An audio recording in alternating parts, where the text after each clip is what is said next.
Good morning. Can y'all hear me? All right.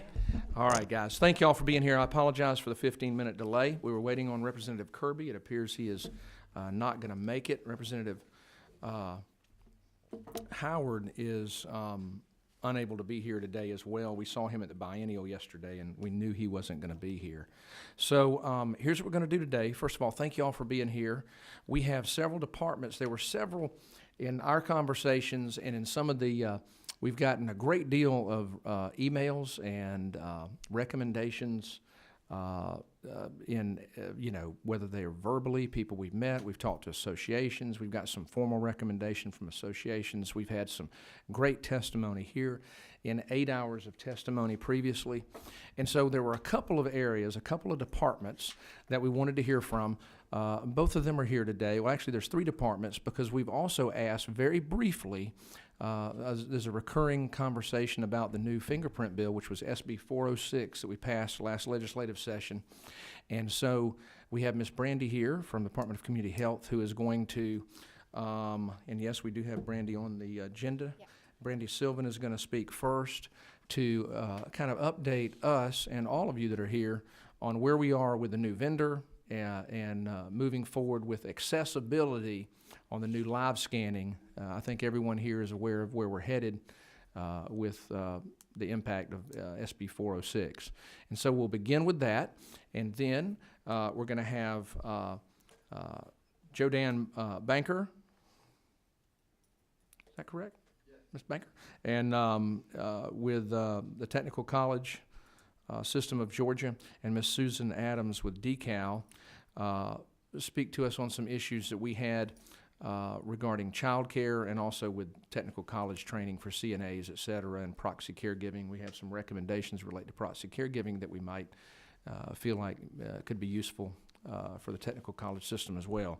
And so we're going to do that, and then, just so you all know, we're taking recommendations today only. We've heard 8 hours of fantastic testimony, which has emphasized concretely that this is a real issue. The departments have said it, advocates have said it, providers have said it, individuals have said it. Everybody has echoed that the premise of this entire resolution, H.R. 1257, is indeed a problem and a crisis going forward. Now, today, we're only going to talk about what we do to fix that, right? So we don't need to hear about the problem, only recommendations today. Okay, Ms. Brandy Sylvan, who represents the Department of Community Health. Thank you. And I'm going to get right there. Good morning. Good morning, Chairman Petrie, members of the committee. As Chairman Petrie said, my name is Brandy Sylvan. I'm the Director of Government Relations with the Department of Community Health. I'd like to thank all of you for your commitment to examining this critical issue in our state's healthcare landscape. Testimony from previous meetings has demonstrated how important it is that we address the challenges of ensuring an adequate and qualified workforce to meet the needs of our citizens. Last year, the General Assembly passed Senate Bill 406, which aims to improve patient safety by requiring direct care employees to undergo a national fingerprint-based background check prior to employment. The intent of this legislation is to better protect vulnerable populations, not to be a hindrance to workforce development. The Caregivers Registry, which will return the results of these background checks, will be active in October of 2019. The Georgia Bureau of Investigation is currently working with a vendor to examine print site locations and identify areas in the state with additional need. We will continue to work with GBI and providers to prioritize the identification of quality candidates for employment while easing the impact on potential employers. We look forward to this continued work, and thank you for the opportunity to provide this update. And if y'all have any questions, I'm certainly happy to do my best to answer them. But I understand that the primary concern was with the access to the print sites, and I know that GBI is currently working with a vendor to identify areas in the state that have additional need. Okay, just a couple of questions, and that way everybody is aware. So the new vendor has not yet been. I believe that that contract has not been awarded, or it has. I believe it has. Okay, it has. I would want to get confirmation on that from the Bureau of Investigation, but I believe it has. And as was agreed during the, all of the machinations of passing that legislation, the department was very clear that there would be ample outlets for literally every caregiver in the state to be fingerprinted. We're thrilled about that. I think this is a great piece of legislation, but it only works if you have adequate Yes, sir. capacity. And so so you'll check on that, maybe let us know. But Absolutely. the word is, in the department, everybody is still solid on insisting that we have the locations, every county, access to every caregiver, no matter how rural, no matter how urban. And in those urban areas, you have to have multiple outlets, or you'll have a huge bottleneck, and that keeps people from going to work, and it keeps people from getting services, moreover. Yes, sir. And so the other issue is, you mentioned a recurring theme we've gotten here as a potential solution is a registry. And so, as you mentioned, SB 406 created a registry that will also be available to private individuals. Correct. Which I think is a good thing. But that registry is expressly going to be is going to relate expressly to live scan fingerprints. Correct. And there and you and I discussed this at the biennial. I want to make sure everyone is aware of this. That registry, it can't be beefed up, if you will. It can't be improved to include other types of data. It's expressly for that purpose. Is that not correct? Yes, sir, that is correct. And that's based off of what the FBI has approved us displaying on this registry. So unfortunately, with this particular registry, we do not have the opportunity to expand it to include training, educations, credentialing, Gotcha. that kind of information. That's one of the recommendations we've heard recurring that we'll talk about later, but I think so. What you've made very clear is that route is not, you can't piggyback on that. Correct. So if we do that, there will be a separate registry. And of course, we already have a CNA registry, and we'll talk about that today as well. I'm sure that's been a recurring recommendation as well from folks. Yes, sir. So thank you very much. Are there any questions for Ms. Sylvan? No, thank you. Thank And you. thank you for all the department has done to help us in this regard. Happy to help. Thank you. Okay, Mr. Joe Dan Banker is with the Technical College System of Georgia. He is Assistant Commissioner for Workforce Development. And Mr. Banker, thank you for being here. One of the issues, and I'm going to look here, I've tried to, we have gotten volumes of information. Tara has done us a summary of sorts. I've done my own summary, trying to lump recommendations into categories, if you will. But one of the recurring themes is training. Yes, sir. And so, I want to make sure everyone here knows this. One of the first things that we have heard over and over is that we need to make sure that everybody that wants to be a CNA has the ability to do so. So I want to make sure that I state this correctly. Right now in Georgia, CNA training and certification is one of our 12 or 17 special. It is part of the Hope Career Grant, yes, It's sir. one of our Hope Yes. Career Grant specialties. Yes, sir. And so that is free for any individual Tuition and fees are free if you're part of that, yes, sir. if you're part of that. So that's important. And I think that's, that's good for this industry. There have been other questions, and I'm just going to tell you so then you can present. But there's been conversations about soft skills, conversations about internships. There have been conversations about CNA training being offered in other locations, off-site, rather than in an institutional setting. Customarily,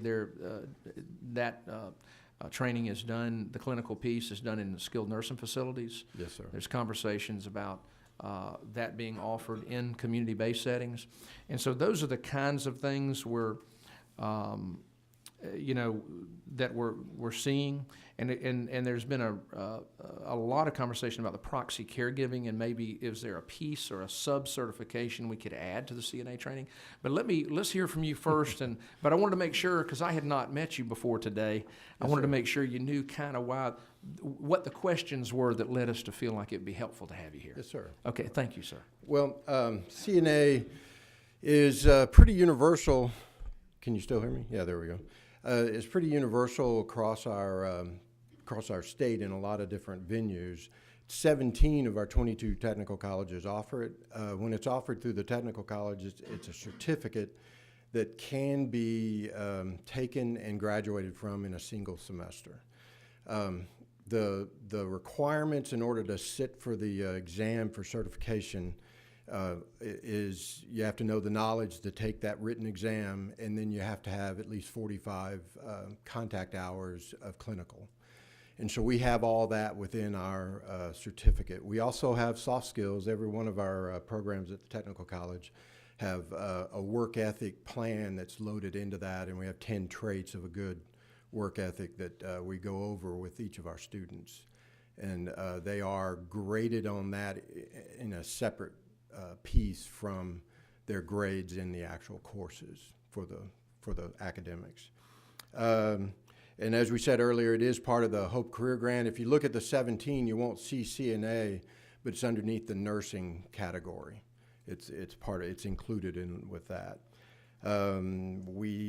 Last year, 2018, academic year 2018, we had 2,417 graduates.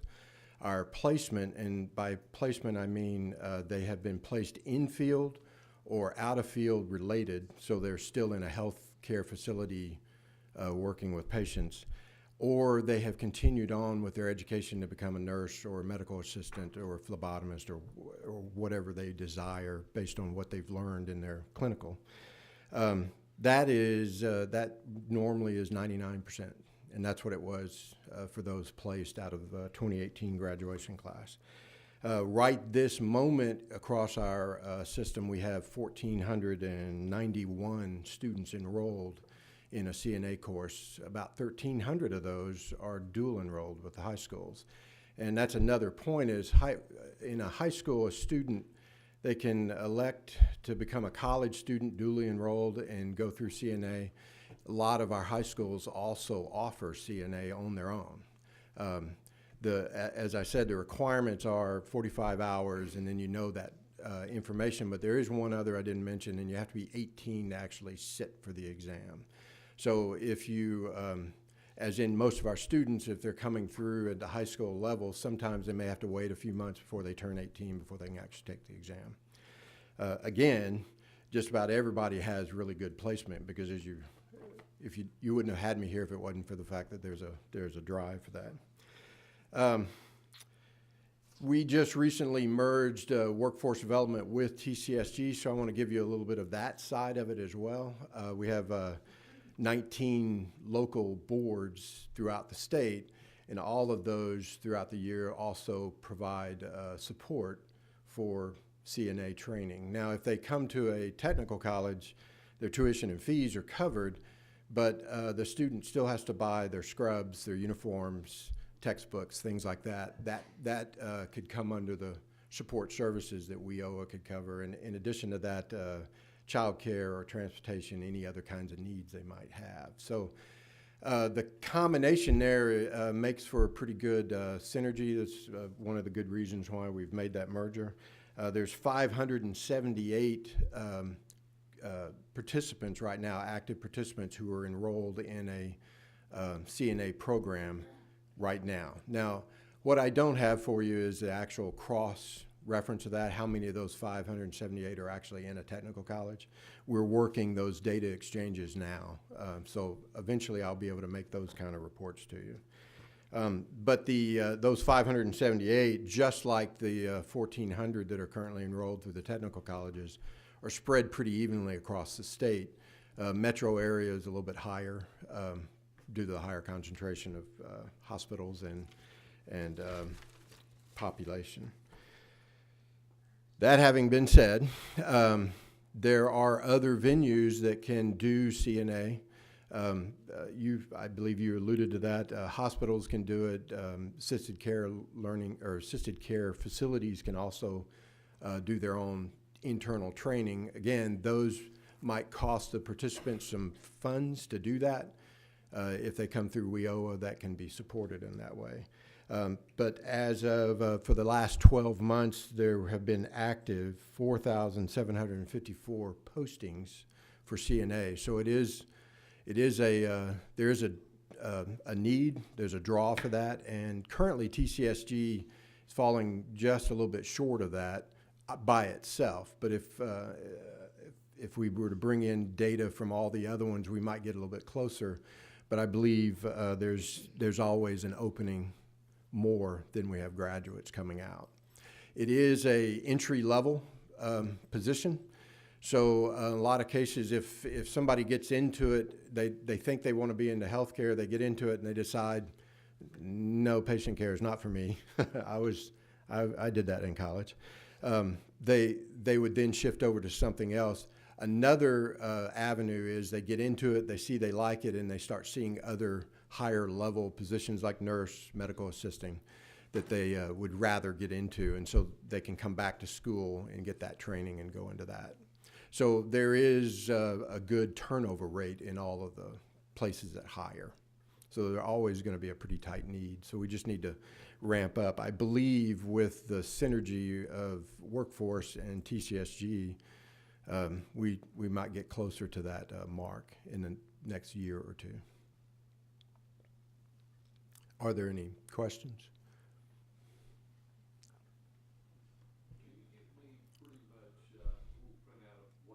Oh, yes, sir. Well, I'll provide a white paper for all of you. Neil, I'll give them to Neil, and Neil can provide that to you, give you these data. And I also have by each one of our local areas the numbers that they're doing at this very moment. Now that changes rapidly because it is a short-term training program. Thank you. Yes, sir.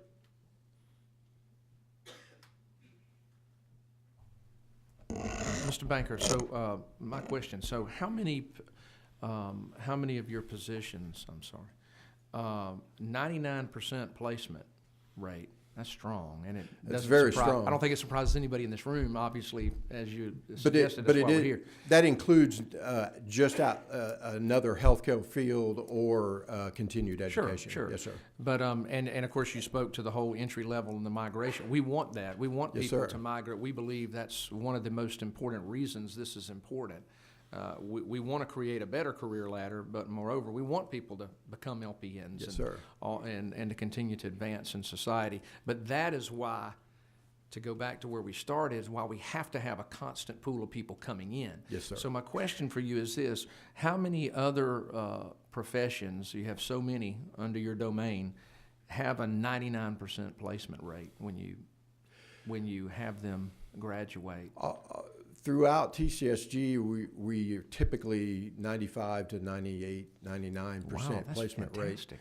rate. There are some years and some fields where that will drop, and Yeah. that's due to the economy or cases of that matter. But TCSG is only doing those programs that are needed by the industry in the area, or we don't do them. We're not searching for the Higgs boson particle. We're looking to put people to work. Because of the targeted approach the department has taken, sir. y'all, that is really, we should all be proud of what you guys are accomplishing there. Thank That's you. impressive. The work is in conjunction with the industry fields. We have industry partners that tell us what they need all along the way. Very good. Any other questions? I will ask, let me, if you don't mind, I'm going to look at some of the comments that I had made and ask Yes, you a sir. couple of questions. Yes, sir. One of the, there is a proxy caregiver process in this state that allows nurses to delegate skilled services to caregivers Yes, sir. who are not licensed. And so, and there's a whole statute built around that, and there's a whole set of rules and regulations around that. One of the things that we've heard over and over is about, a career ladder.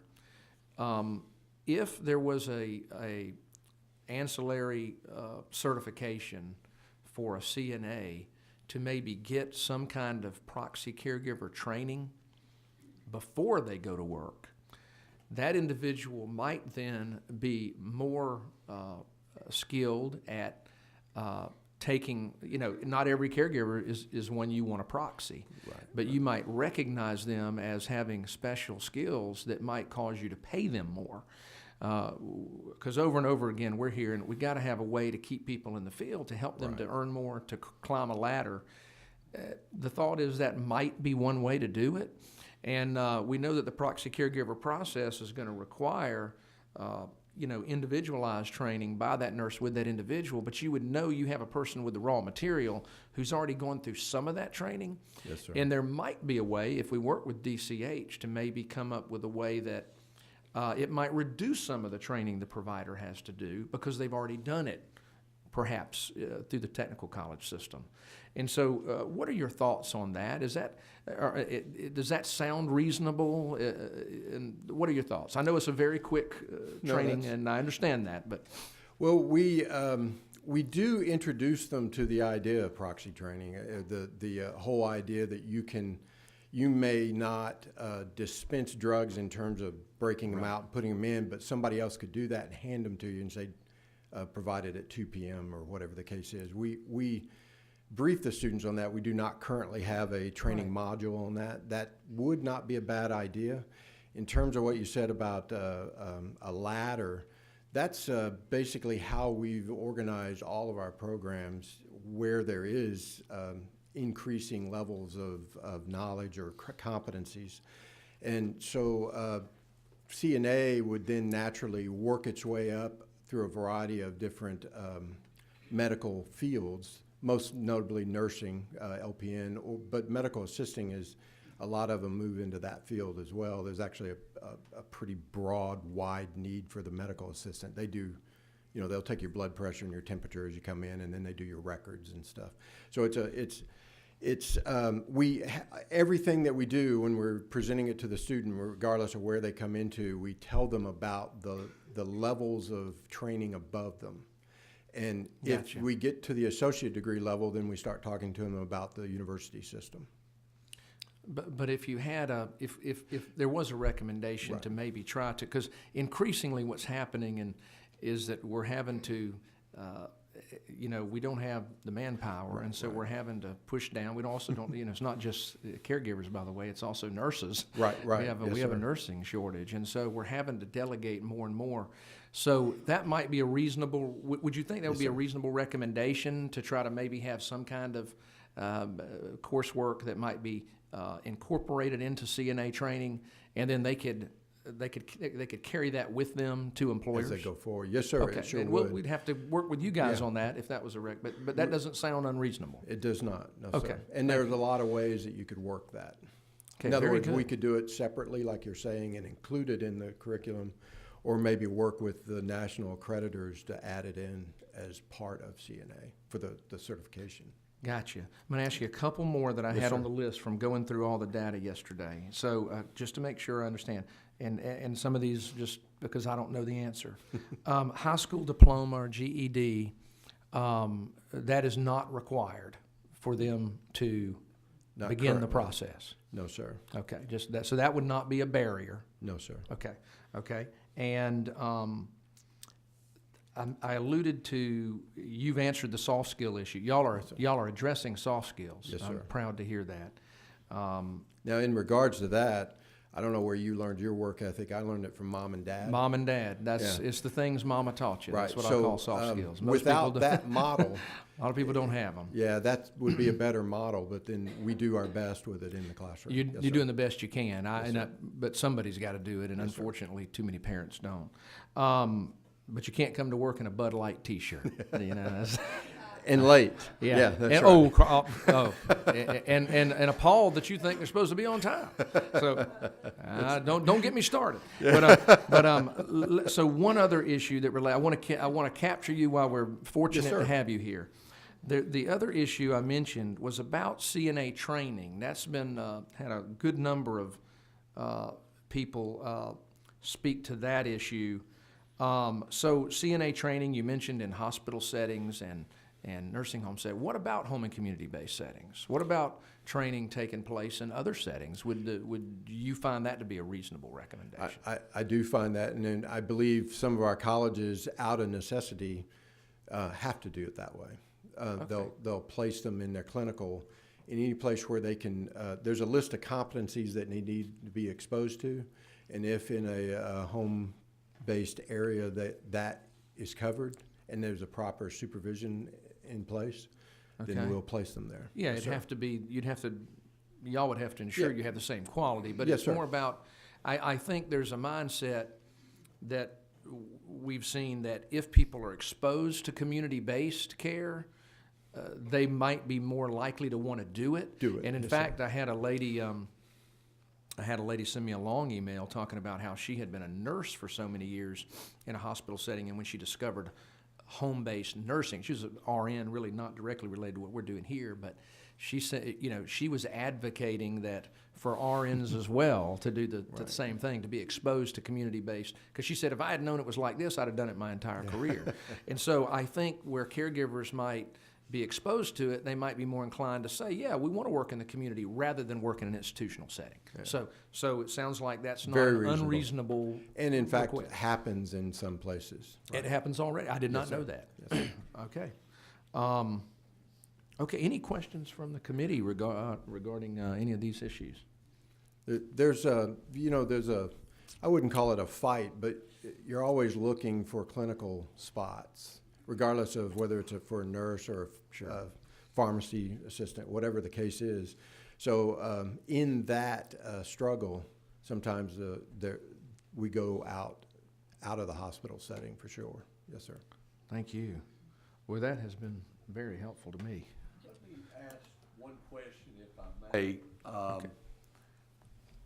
Something that really was astonishing to me at biennial, I think it was Monday, 62% of all students that come to the Technical Association read at a 6th grade level. Reading is a serious issue. Can I clarify that? Yeah. So I was there when our commissioner spoke to the group on Monday. and Thank so you, because I'm going to use that tomorrow. What he was referring to was in our adult education. So a lot of what we do is we do training for the GED testing. But when Okay. you have 62% of your students in that category that can't read on anything but a 6th grade or below level, it becomes more of a literacy training than it is teaching for the GED. Okay, and one of the things he did say after 2 years, the hope was to bring them up to 8th grade level, to where they could read the paper, they could do other. And the reason I'm going here with that, this is a little bit off schedule. I have teachers. My wife's a teacher, daughters are teachers, and it's amazing the reading that kids are graduating, and we keep pushing them on through the system. But I didn't mean that as a slight. I have your back and support everything in our Yes, technical colleges. But when I heard that, I thought, you're the second man in charge. I wanted to know exactly. Well, the students actually in college are just like students at University of Georgia. Right. They have to meet those same types of placement level. We don't have entrance requirements, but we do have placement requirements. Well, And by definition, those in our adult education program would not have graduated from high school. good. Thank you. Yes, sir. Very good, quick response. Thank you, sir. That was very helpful. And I think the issue you just spoke to relates to the whole issue of making sure there are people that make great caregivers that don't have a GED, that didn't. Right. Listen, we need caregivers that have compassion and a heart. Right. And so we want to make sure we're not leaving them behind. They need to know how to pass a TOEFL. We need to know that they're literate enough. Yes, sir. But they may not have passed high school, and you've made that clear. That is not a barrier in this state to individuals becoming certified as a nursing assistant if they choose to do so. Yes, sir. And that, I think, was the question. So, all right. Well, sir, thank you. That has been very helpful to Thank you. me, and I hope to everyone here today. And I'll provide Neil with that white paper so you can have all the data I Thank just you. talked about. Thank Yes, you, sir. Commissioner. You've been so helpful. All right, Miss Susan Adams with DECAL. That is the Department of Early care, and learning. That's right. Got to make sure I get all my, we get a lot of acronyms when we come up here, Lord. But thank you for being here, and I spoke to Sure. the commissioner at the biennial that Representative Donahue just mentioned, and she was just delightful, and told me I'd be thrilled to meet you. And I Well, am. that's very kind. We appreciate you inviting us here today. I would say that in addition to what I'm going to talk to you about today, from a very personal point, my family recently, my stepfather had Parkinson's, and having a caregiver that was able to work in our home allowed him to spend the last few years of his life to live independently with my mother. So I know and have worked directly with people in this workforce and know how important it is. So what we're going to talk about, I'm going to share today, is talk about some of the ways that our department might support this workforce and thinking about their needs around their children. We know that a lot of the population here are women who are of low income and have children and families of their own. And so I'm just going to flip through a couple of slides and talk to you about some of the ways we might connect. Just as some background, we are the Department of Early Care and Learning. We work with services for kids birth to 5. So things like licensed and monitoring childcare, our pre-K program, our federal quality initiatives. So a couple of things to think about that we're going to talk about. Some areas we might be able to assist: our pre-K program, our child care and parent services program, which is our subsidy program, the early Head Start program, and the Head Start program. So you're probably familiar with our Georgia pre-K program. This program serves about 60% of our 4-year-olds across the state, and is funded by the Georgia Lottery for Education. All the requirements are for this program is a child must be 4 by September 1st, and that family must lay their head to sleep in Georgia. So there isn't an income eligibility. This is a school day, school year program, an instructional program for children. It's free of charge for the 6.5 hours of the school day, and then there are scholarships available for before-after care services that a family might need for a child. So certainly that's one option. Another option to really explore is the Child Care and Parent Services program. This is the child care subsidy program that is federally funded. It allows child care scholarships to assist families of low income to afford the cost of child care. In this program, it covers children who are 12 years of age or younger, or 17 years of age or younger with qualifying needs. So that might be a child with a disability or special health impairment. In this program, it is an income eligible program, so families must not exceed 50% of the state median income, and the parents are required to be in work or be in school or training or participate in other work-related activities, like some families' parents might be in job search. This program in particular is one that would be of assistance to this population. I know you heard from Joe Dan, and we have a big partnership with him working with the technical schools to put people that are going through the technical schools to get these scholarships for childcare, because a high number of the population in the technical school are mothers with young children. And so we have a big program with them that looks at a 2-generation approach that gets these students in technical college these child care scholarships. The other 2 programs I'm going to quickly talk about are federally funded. Early Head Start is a program for income eligible families, and it serves infants and toddlers up to the age of 3 and pregnant mothers. This is a more intensive preschool program where they offer child care, but then also wraparound services, so things like transportation or supporting families and other needs they might have. And then the companion program for that is the Head Start program that serves kids 3 to 5. And so this program is also income eligible and provides those same services for kids up to kindergarten. So those are some of the options for the population as they think about their child care needs. And I'm going to stop right there and allow you to ask any questions you might have.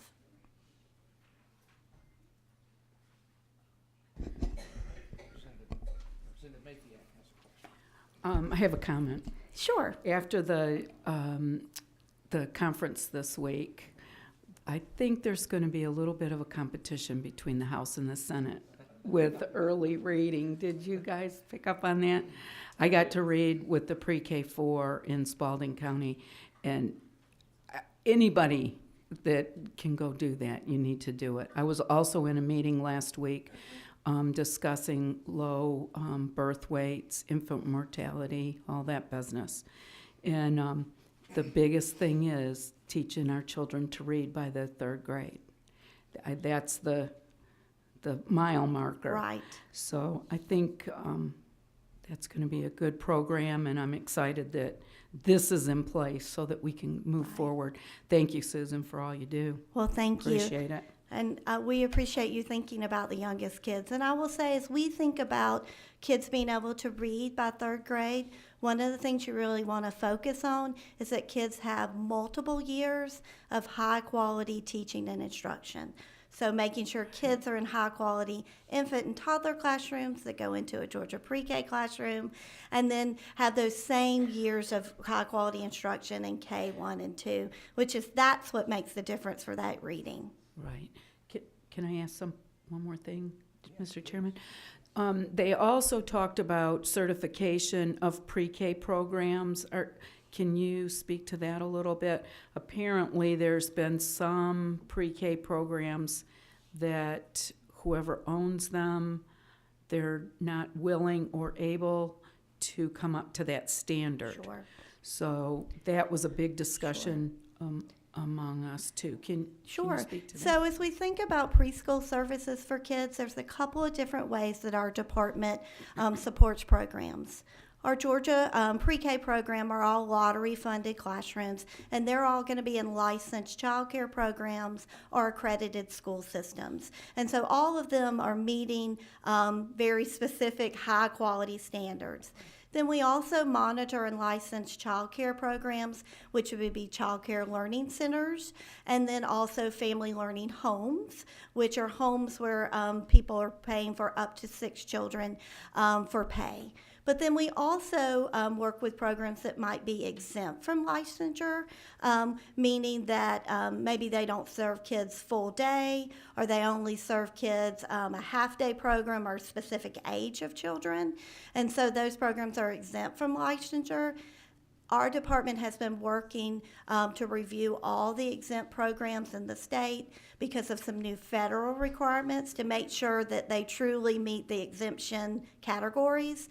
And there are some programs that are being discovered that now either need to change their services to meet their exemption category, meaning they only serve kids for a short amount of time or a specific age of children, or those programs are going to have to work with the department to become licensed. And so there's a process to work with them to come into license, but they have to fit in one of those buckets. So I think that's probably where you're hearing some of that. And it's some changes with the federal requirements that the agency is having to work with programs to meet those requirements. Okay.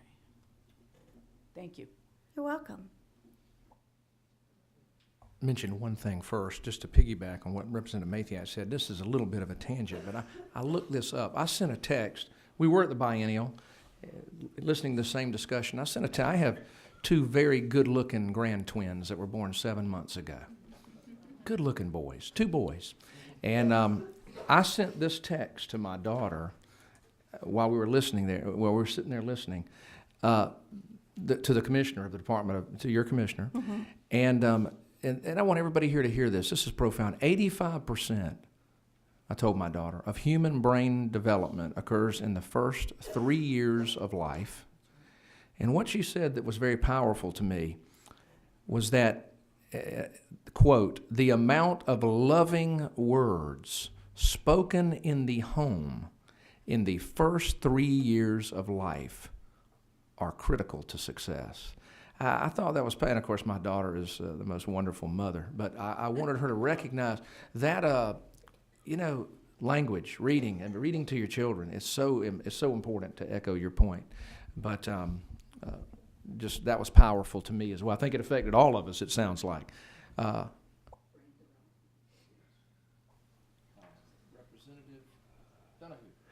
Thank you, Mr. Chairman. And you covered a little part of what I was going to talk about. My grandchildren are as good looking as your grandchildren. My daughter's a great mother. No, Yeah, a lot of there's competition. see the competition. The part that I notice the most, every time I'm on a committee, if it's in my expertise of what I know is in real estate or different things, transportation, I usually can come up with a solution. I always told each person that come to my office with a problem, what's the solution? So I always ask, if you had a Christmas, it's just 13 days away, what would your number one Christmas wish be to fix or help the problem? And what would be a second as a follow-up? So many of the issues that you're talking about with the caregiver workforce are same parallel issues for the early care and education workforce. We have a low wage, many times low income population with a lot of turnover, and childcare is expensive. And so we have families that struggle to pay the cost of childcare, which in turn has programs that mean that they struggle to pay the wages that may support teachers in doing things like going back to school to get credentials or increasing their skills. So as we think about those supports, and even some of the recommendations you're thinking about for the caregiver population, I would also have you to think about for the birth to 5 population and think about the workforce. As we think about those loving words and interactions that need to happen with parents, we also have to have a workforce that can give that same kind of support, because most of our families now have at least one parent that is full-time in the workforce, and most families have 2. And so those children need to have the same types of relationships with those teachers and those programs.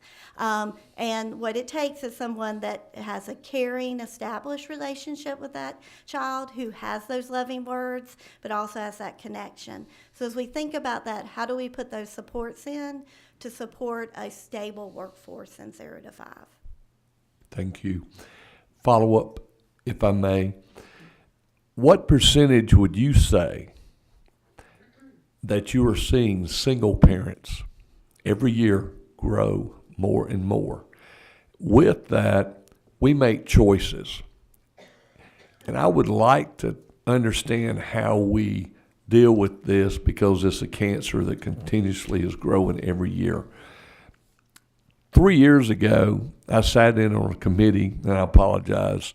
Somebody shook my hand at biennial that evidently has started getting my throat to leave. However, how do we work toward solving this problem? I went back 3 years ago and started substitute teaching, not for the $60, but I was sitting in a committee and I heard a certain senator make comments that weren't true. And I called that senator upon that and told him that wasn't the way it was. But I went there to where I could spend time with students. When I walk into the classroom, I let them know who I am, just by name, not what I do. But I tell them I believe in them and that I believe they're there for a reason and their future is bright if they apply themselves. But I let them know I'm in charge of that class. I always take that when I coached ball. From everything I've done, I've always tried to let that young person know I love you's a big word. But then again, I watch so many that has a mom, no dad. She's a meth head or she has some type of drug problem. But we have seen that change with certain counseling and certain help. I've seen it to where the father, he never shows up. And when I had the time or have the time to speak with these young kids, it's amazing to see what just a little bit of time does for them. But there's so many that would sit in a classroom and they would sit there and never have a word to say. And when you start to talk to them, there's so much you learn by spending time with them. But I really want to see why or how we're going to stop this. And we just keep throwing money at so many of these situations. In your expertise, what would be the number one thing that you would try to stop this? So there are a couple of things that you said that were really important. It is about children, young adults, infants, toddlers, having adults in their lives that they know care for them and that are stable. I can't speak to all of the issues with families and the breakdown there, but we also know that research will show is that if a child has someone that invests in them and they have that person, then that is a child that's more likely to be successful.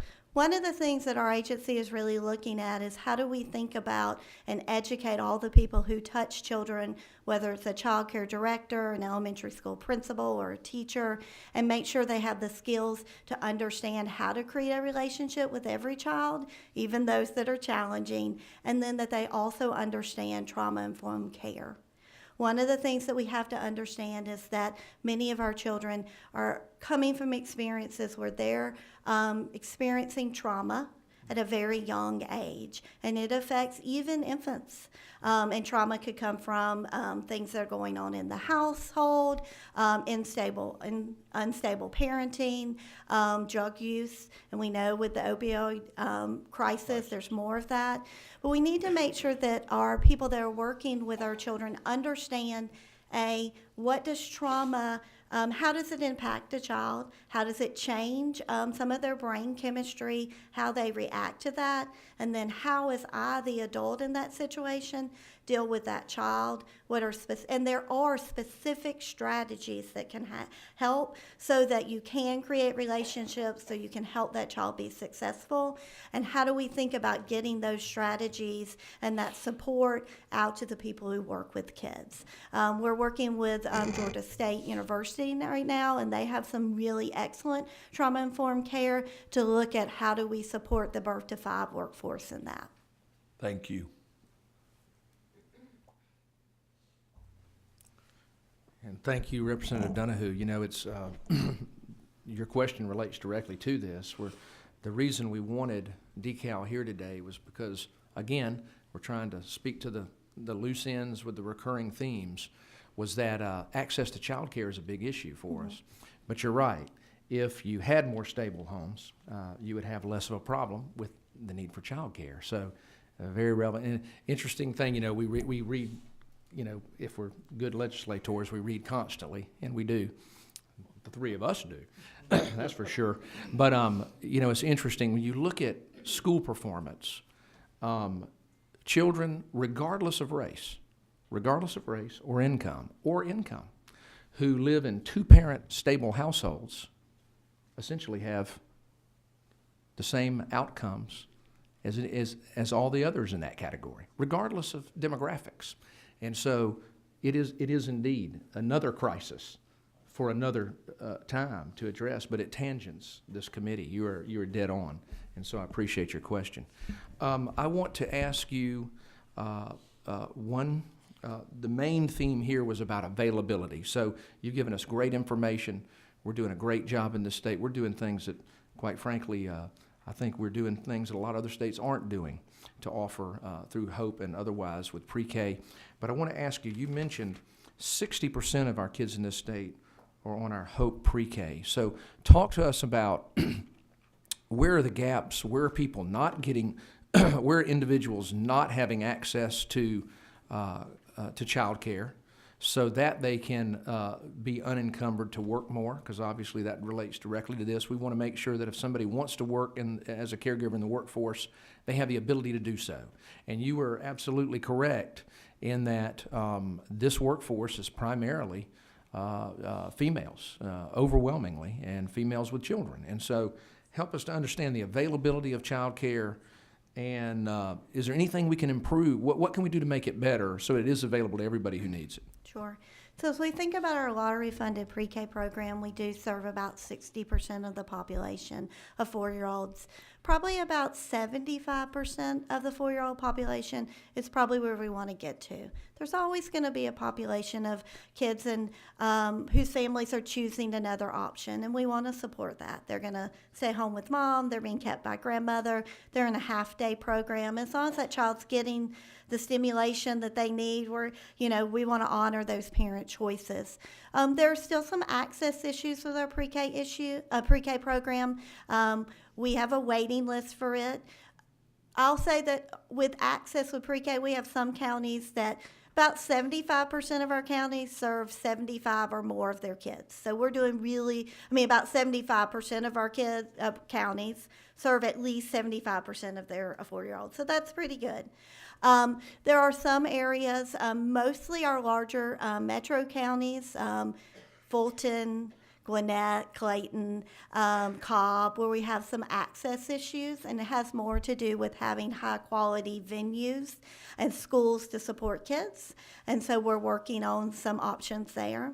As we think about the birth to 5 kind of services for childcare across the state, I would say we do have some areas that have what we would call childcare deserts, so they're more of our rural areas where there isn't childcare available. And then also the other thing we're building capacity for, which would be particular to this population, is all care that it might be alternate hours. So people that are working in the evenings, who are doing shift work or weekend work, oftentimes getting childcare is more difficult because there are a limited number of providers that provide that kind of care. Many times our family child care homes, which are individuals who are licensed to care for children in their homes, can fill those gaps for things like shift work. Some families need overnight care or weekend care. But that's where you're going to see a lot of the gaps. You sparked something. If it's an overnight facility, those are licensed also. So there are child care programs and also family learning homes that are licensed and can do 24-hour care. Then we also have a small population of people that are subsidized to do care that's family, friend, and neighbor care, which would be caring for 1 or 2 children, and I'm subsidized to do that, but I wouldn't be licensed or meet the definition of needing to be licensed. But that's a very smaller population. But it could be a grandmother who's caring for a grandchild, a neighbor who might be caring, but it's only for a very limited number of children. Limited in the, I'm sorry, can I ask? The number, sure. Limited in the amount of children in the home? Because it's That they're family? getting, correct, for pay.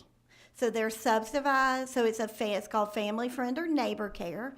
And we don't pay a lot across the state, but it's a family member who's applied for our department to receive a scholarship or a subsidy payment to pay for a child in their own home, and it's usually 1 or 2. Gotcha. Now, are those folks under the fingerprint law too? I would have to check on that. We do a health and safety visit with them and check things like we provide them a fire extinguisher and look at those things. Do you know, Ryan? Yes. Thank you for the question. Yes, they do have to get a background check at a national CRC, just like all our other child care providers in you. the state of Georgia. Thank you. Thank you. That eased my mind. I was Yeah, I getting thought a so, but I little wasn't sure. anxious there. Thank you. Okay, I'm confused on one thing. Sure. So not everybody wants pre-K, absolutely. Correct. I mean, so I want to make sure we're dealing with accurate numbers here when I look Sure. at this. I'm more interested in the way, people that need it Who've applied. who aren't getting it. Correct. So, because, yeah, when you talk about the 60%, I mean, there could be 40% of people that want to keep their children at home. I mean, that's absolutely. So tell me about the waiting Sure. list. So tell me about the waiting list, people So who for- need it, can't get it. For a lottery-funded pre-K program, we carry a waiting list about 5,000 children. These are children whose families have applied for a pre-K slot and do not have access either to any program in their area or to the program of maybe their choice in their area. So there's a little bit of caveat there. So in some areas, and a parent, there may be a slot available, but they may be wanting to go to only a particular program, or they might have some other need, like they need transportation. All right, let me ask you a question, because I want to, again, with the focus on trying to find Sure. solutions, if there is a solution, so it isn't about pre-K funding. The money's there. That's not the problem. Is that correct? So I need to understand. Yeah. It sounds like if there's not a provider of services in an area, that's a different issue. Correct. That's a free market issue where there's not a child care center Right. in Eccles County Right. for some reason. But does it relate to the funding in our of area, slots, yes. to use that term? So a lot of the issues around access have more to do with a capacity of local programs, either in the school system or childcare, to also serve them. Oh, the only other caveat I'd give is that 5,000 number of kids on a waiting list only represents families who had access or knowledge to apply. We also know there are some areas where families don't apply because there's not a program that meets their needs, or it's not close enough, or they need transportation. So there are also some families that are more difficult to capture but still need services. So that really represents who applied. We're right now Okay. actually doing a big study with the Carl Vincent Center of Government to do some surveys and some focus groups on the pre-K waiting list, and we'll have that in January that will better understand what does it mean to be on a waiting list. Does that mean I'm looking for a particular program, or am I not attending because I have to have transportation, to better understand that data that we have. Okay, because some of those, it sounds like, we're going to move on, but this has been very helpful. Some of those people may not be satisfied, just make sure I'm accurate. They may not be satisfied with the Hope-funded pre-K that is available in their community. They may be going somewhere else, private sector. Correct. And going wherever they choose. Correct. So, and the reason I point that out, that doesn't mean that's 5,000 kids that aren't getting childcare or Correct. pre-K. It means there's 5,000 of them that are on a waiting list. Correct. A certain number of them are, maybe maybe overwhelming majority of them are getting it somewhere or in another program. Is that correct or not? Correct. Okay. So that's why we're doing a study on the waiting list to better understand. We know that the large majority of those families, if there was a pre-K slot available in their area, they probably would take it. But there are a portion of the families, just from our and in specific counties too, where children didn't get the pre-K slot of their choice, so their families are taking advantage of any vacancies in their area. All right, last question, then Sure. Representative Donahue's got one for you. All right. Last question. So going back to Representative Donahue's question, so, because I think we're seeing there's not some, we're not missing, Georgia's doing a pretty good job, it sounds like, with obviously there's some gaps, and we got a lot of rural areas where there's gaps for everything. So if you could, what would you do if you wanted to resolve tomorrow or by Christmas, as Representative Donahue said, My Christmas the wish? 5,000 people problem? What would we do if we could fix that? What would it take to fix that? Do you or the gentleman in the back as well, who's with you? Do y'all have? We want to hear from you. That's what we're here for. What could be done to solve that if we could wave a magic wand and do it? I think there's been a lot of discussions around the access issues. The lottery funds are specifically for slots for children. Okay. And so as the agency uses those funds, therefore existing programs that can serve children. And in some areas, there are places where access is limited because there isn't the facility. So looking at issues around addressing that. But, and I'm not pushing you, but that isn't a solution. So you're looking at, so access is the problem. I'm asking you, do you know, is there a solution? What would your solution be to that problem, huh? She's saying facilities. Is that, am I hearing? But, Sure. so how do you get, I know, but what I'm saying is, how do you get to the facilities? Is it about rates for childcare? Is it about encouraging the private sector to do, I mean, So that's what is the answer? That's a really good question, first off. And I'm going to say pretty much the same thing she said, but in a slightly different way, and so maybe it'll help. Right now, pre-K dollars are only allowed to be used for funding slots. They're not allowed to be used for capital outlay, building buildings, building pre-K centers. Okay. And I'm not saying they should be or shouldn't be. No, you're answering a question. But that is one potential way to increase capacity. Obviously, we're in a situation where supply doesn't exactly equal demand, right? We've got 5,000 children. I think I'm a good example. I have a 4-year-old, and Congratulations. live in West Cobb, and we applied for a pre-K slot at one center, and my wife said, if we don't get that, we're just going to go pay for private pre-K. And That's so what I we want to know assumed. how many of me are on the pre-K waiting list versus how many people actually waiting that need childcare. So when we get this study back from the Carl Vinson Institute and we can answer that question, I think that will make more clear the answer to the question you asked, which is, That makes what do we do immense about it? sense. Does that make sense? That's very helpful, and I really admire what you both just said, because oftentimes we get, as legislators, here's what happens: we get a piece of data that may be a fact. For example, someone may say there are 5,000 children on the waiting list for pre-K in Georgia. Period. But what does that That- mean, right? You're doing a horrible job with childcare in Georgia. You know, we're failing, and we may think, wow, maybe there's a solution here, which is why you're here today. We want to know, is pre-K a challenge to this workforce crisis? What you're telling us is the rest of the story. And by the way, we should always be this way. We should look at the facts on both sides. And what you're telling us is that doesn't necessarily mean there's 5,000 people that can't get child care. You choose to go somewhere else, which is what I assumed from the conversation. I was sitting here thinking, almost certainly that's the case. But we're trying to dig deeper and figure out what is the number and what does it mean. Yeah, and so she's talking about they're doing focus groups with parents. That's that are on great. Pre-K waiting lists. They're doing surveys, online phone calls, things like that. And we hope to be able to use that data of whoever we survey or focus group, extract That's it to great. the population and try to learn more. So you don't And- know the answer today, but y'all will soon, and that's Right. great. That's fantastic.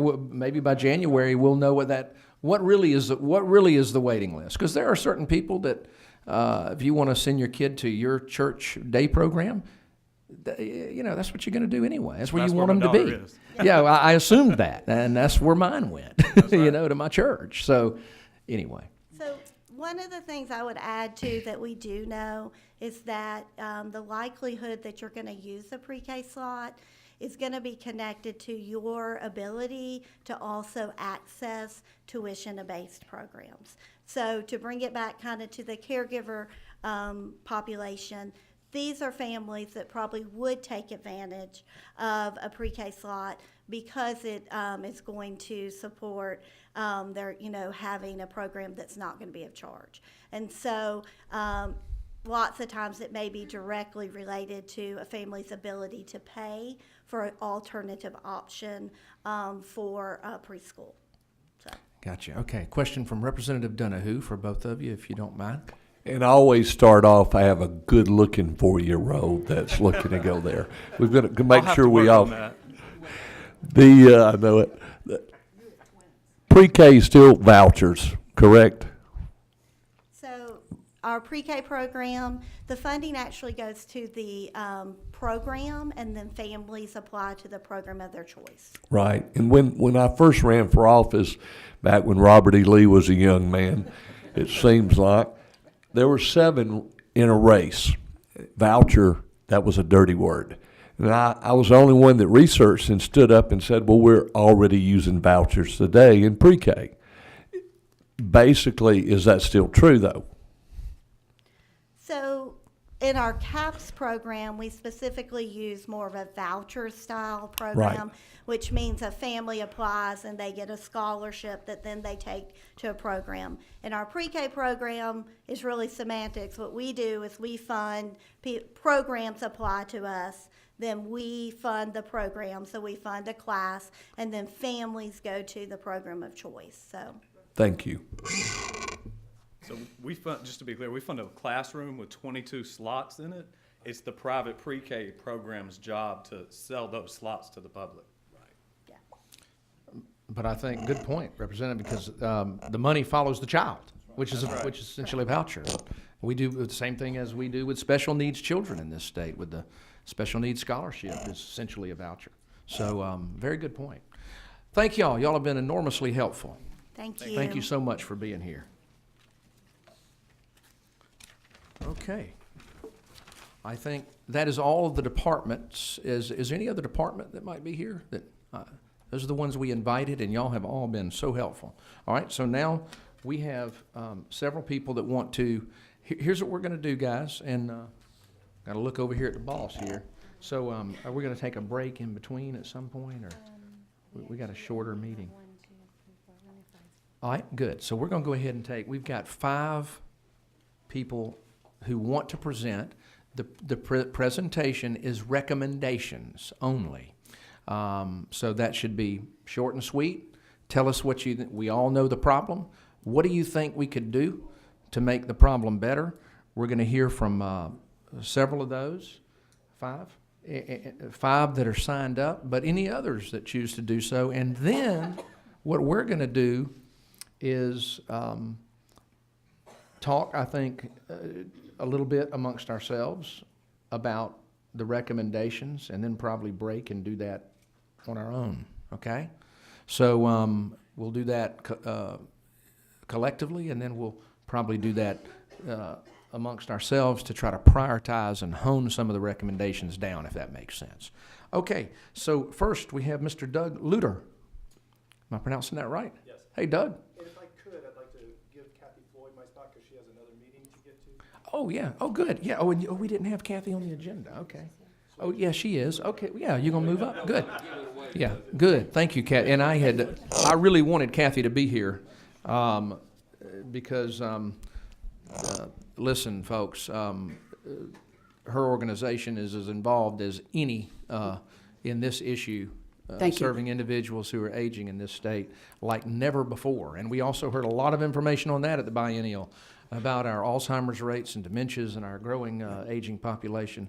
I think we are the 11th fastest growing state for seniors in the country. So, so thank you for being here, Ms. Certainly, Floyd. and thank you to my friends, Doug and to Dave, that I asked if I could go first because I've got a meeting out at GBI at 11. Absolutely. So Thank you for very being here. much. Please. Mr. Chairman, you had asked me to share a couple of things about work that's been gone on to establish a caregiver registry already. Yes. And I wanted to share that the Georgia Council on Aging, that I'm the executive director of, worked to put together a caregiver registry, which really, once the Department of Community Health got involved, and their expertise evolved into the fingerprinting and then the caregiver registry that goes with that. So we are very, very pleased with that development. But we had done some work before that in caregiver registries. And so we looked at, of course, the CNA registry and why that came into being. And that was established because of federal regulation. Federal regulation requires that every state have a nurse aid registry. Now, Georgia decided to make that include CNAs, and so that is how the CNA registry came to be. And DCH maintains that, and they contract with Alliant to actually maintain that. And so other states have decided to have different nurse aides be part of that registry.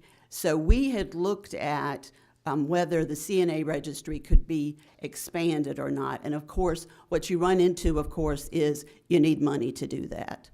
And the federal funds, as far as I know, that come down are just enough to support the current CNA registry. So if you wanted to expand that, it will take funds. But that is why the CNA registry is where it is now. And that is something that we found out through our work group and dealing with stakeholders. The other thing that I wanted to share is as part of the GARD Advisory Council, which is the Georgia Alzheimer's and Related Dementia Advisory Council, one of the recommendations that has come out of that group and the workforce committee that has put a lot of effort in is the proposal that there be a direct care workforce registry. So it's right in line with what you were talking about, the need for this caregiver. And their information is that Iowa and Illinois already have such a vehicle. And so those are two that we know that could be looked at in how they have set up. And I know that Iowa started as the CNA registry, and then they have added to it as you look at all the different categories that we've heard about, whether you're working with which population and that kind of thing. So I just wanted to share that information and, share that there's a lot of support for this, for what you're talking about here. That is very helpful, and it was helpful to get it straight from you, because I know the Georgia Council on Aging, you guys have advocated for that issue. I mean, going way back, y'all were early advocates for a registry. I think what we've been hearing now is that a registry, and we're going to have one for fingerprinting, and we have one for CNAs. But if we had the ideas that are coming in suggest that if we had a broader registry, that it might be helpful to not only consumers and advocates, but it might be helpful to providers and individuals who would have, the majority of these caregivers are not CNAs.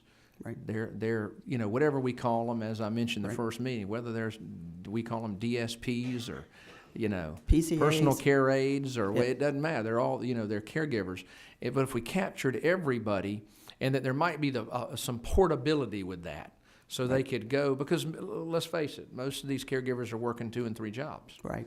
And especially since the loss of the companion exemption, where they can't work more than, or providers aren't going to work them more in overtime because they can't afford to pay them overtime. So they work here, and then they go to here, and they work.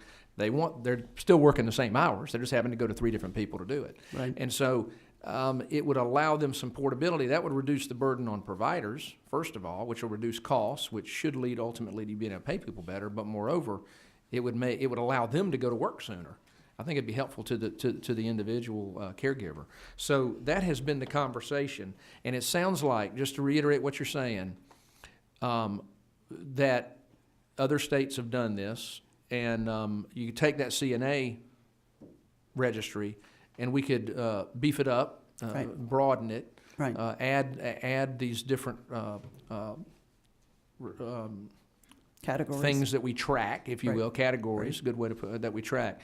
But it would cost more, and I'm looking at Brandy over there, but it would cost more, I guess, because there would be a lot more folks on it. Right. So it would be a fiscal hit to the budget. Right. Okay. Right. Gotcha. Right. Very helpful. Any questions about a caregiver registry? No?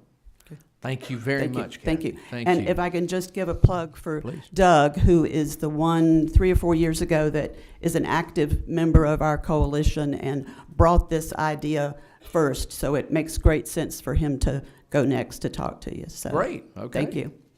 All right. Thank you, Kathy. All right, Doug.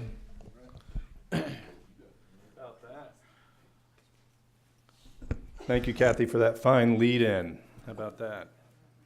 Good. Well, thank you very much for allowing me to be here today. And as Kathy mentioned, this has been something I've been passionate about for a long time, and it was wonderful that a registry was actually started, and it's a great step having the fingerprinting, but I think it's a far cry from a full solution that we're looking forward to. Ultimately, there's 2 problems that I want to address.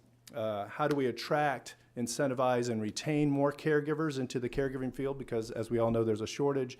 But how do we also filter out those bad eggs to reduce neglect and abuse and exploitation of our seniors?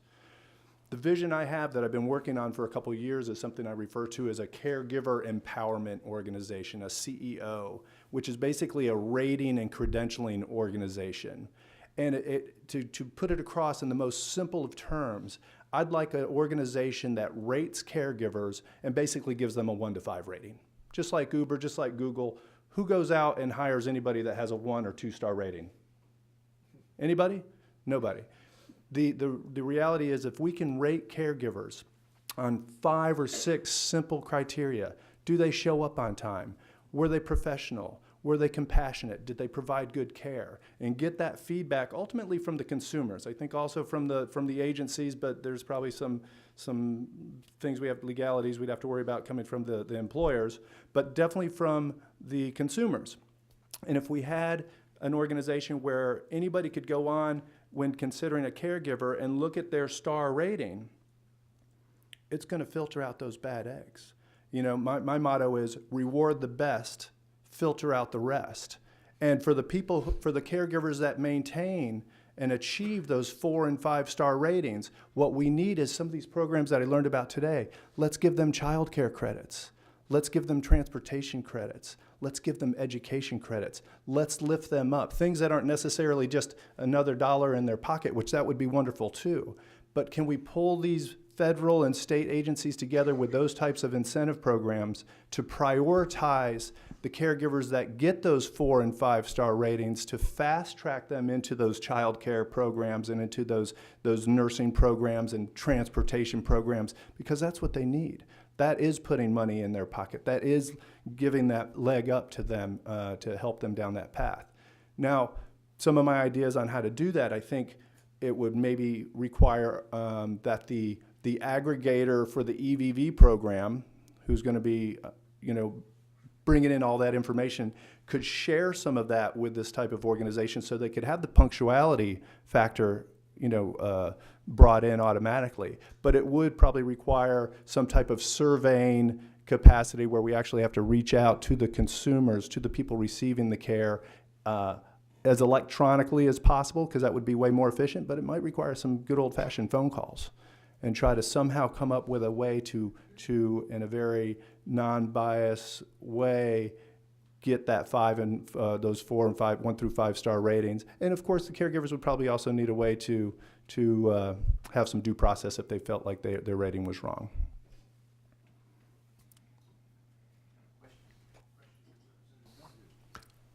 Great point. How do we pay for it? Anytime I look at buying something, now I go and look at reviews. Looks great. And after you have a 3-star view, you think, okay, what was wrong? Then you see a 1 or 2, I'm not going to buy it. However, that's a mechanism to where if you're looking on Google or whatever that is put through a website, do you want a board to be established that's going to look over something like this? They're going to give the ratings? Is that what you're trying to come up with? I think you'd have to come up with a standard questionnaire and basically ask consumers, you need to rate your caregiver 1 through 5 on punctuality, although we could get that from the EVV for the Medicaid providers. Okay. We want you to rate your caregiver 1 through 5 on their professionalism, their compassion, their quality of care. Again, I think you keep it to the primary criteria that I think as home care providers really make a good caregiver.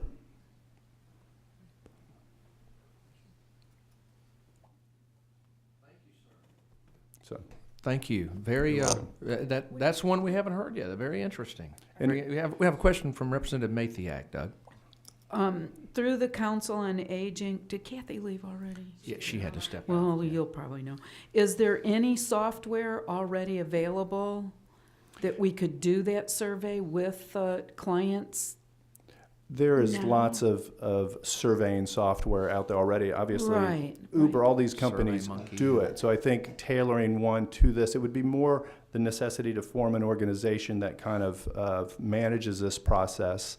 And the beauty of this is that it doesn't have to be just Georgia specific. Something like this could go across the country and could really go across the planet for that matter, and really help raise those good caregivers up and give people some good insight to whether or not they want to hire that person. but the software's out there. Representative Donahue again. With the point you just made, wouldn't you prefer that you have a rating system by your peers within your group that would set this up? I owned a logistics company many years. Looking into that, I do not need government always telling me what's best for me. I knew what was the best avenue to get to certain places. What I'm saying, I agree with what you're saying. I just want to know the best practice without more government money thrown at something and another board created, because I have two buddies that I want to put on a board, and the stuff that I see bad, I would want to see it within your group.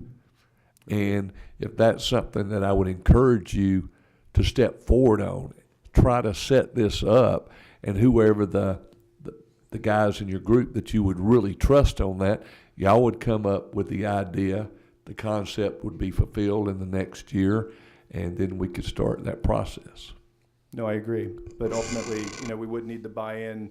I think it would be most successful if the state required information to be reciprocated with this, some of the basic information like the EVV information to help come up with those ratings. And I think, and we'll think it through. It's something, it's an idea that's worthy of thought. Obviously, there could be some real privacy issues, and I can imagine there would be a lot of issues there as well. Thinking as an employer, but thank you, sir. Thank you for being here. You're very welcome. Thank you very much. Thank you. Mr. Dave Lamb, again, recommendations today, and I appreciate you being here this morning. Well, I appreciate the opportunity.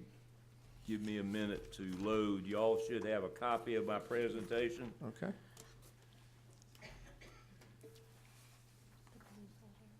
The blue folder. Oh, that's right. Yeah.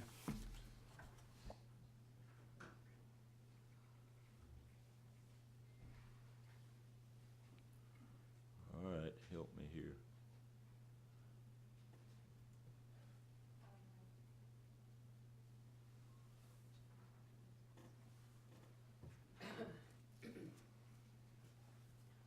Got it? You got it? Yeah. Well, it said it had it.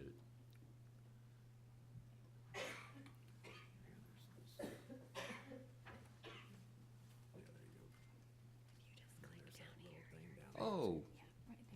Right there. I'm That third one. No, not that one. Got it. I'm used to always having that in the upper right-hand corner. Sorry. Okay, I want to thank y'all again for what you've done. This is actually my third time standing before you. I'm going to be much quicker today, but from what you've heard, you've had a lot of data. Now, I know there's been a little bit more data this morning, and a lot of that's important. And when you talk about the 1,491 CNA students that are currently enrolled, that is 2% or less than 2% of the current CNA registry in the state of Georgia. So that's an eye-opener right there, that we don't have enough out there. We've already talked about, and I've given you some of these things as a reminder from last time so you can see rates. But we believe that there is a series of multiple solutions, and again, these are coming from CareMaster as a provider's point of view. Part of it has to do with our current regulations, training programs. I'm not going to duplicate what's already been talked about. I think there's an ability to increase Medicaid waiver program efficiencies to generate more funds, but to also help with turnover. There are a lot of other caregiver issues, and then reimbursement rates. The first thing, House Bill 183, that was passed and became law effective July 1st of 2015, is still not incorporated in the regulations for private home care providers in the state of Georgia. And there's 1,244 licensed providers as of one day last week. So that requires that caregivers have to be W-2 employees. The regulations tell them we have to have to supervise. So, where does that present a problem? Encountered a $12 competitive pay rate. And I've listed before you what our payroll burden is, over 15%. And that includes Social Security, state unemployment tax, Fed unemployment tax, FUI and SUI, for those of you into acronyms, workers' compensation, and now drive time. And drive time is something that has to do with the loss of the companion services exemption. But over $15. So when we meet that $12 pay rate, it costs us $13.83. It really hurts our margin. Or when we compete based on cost, the pay rate is $10.42. Where are they going to go to work? They're going to go for the $12 an hour, but they're going to go to work for a provider that is violating the law. So it's an unlevel playing field, if you will. All right, training, heard a lot about that, and I'm glad there's a lot of attention to it. Soft skills have already been discussed. I like the Georgia Department of Labor, the Georgia BEST program that is incorporated in a lot of school systems across the state. For instance, in Griffin, our Griffin Region College and Career Academy, students go by the Georgia BEST program, and they have to do that in order to graduate. I mean, they have to meet those measures. I think there needs to be more expansion on dementia and related disorders, more training. And we've already heard, but in the home setting. I also think that there needs to be an incentive for in-house training. We have shown, based on our experience, we can reduce turnover. But that is very costly doing it in-house. There needs to be some attention or some funds set available for tax incentives or grants. I think that would be most helpful, and it needs to be for PRN. A lot of those are just for full-time employees. And the other thing we'd like to see is that the Department of Labor offices target caregivers and job openings and have some signage that would help identify those shortages. That reaches a lot of folks. Efficiencies in Medicaid programs. We think that EVV is a great start to drive home care more to real time. And the whole intent from our perspective is that EVV needs to do things to allow us to improve client outcomes. For years, all we talk about is attendance or is the paperwork right.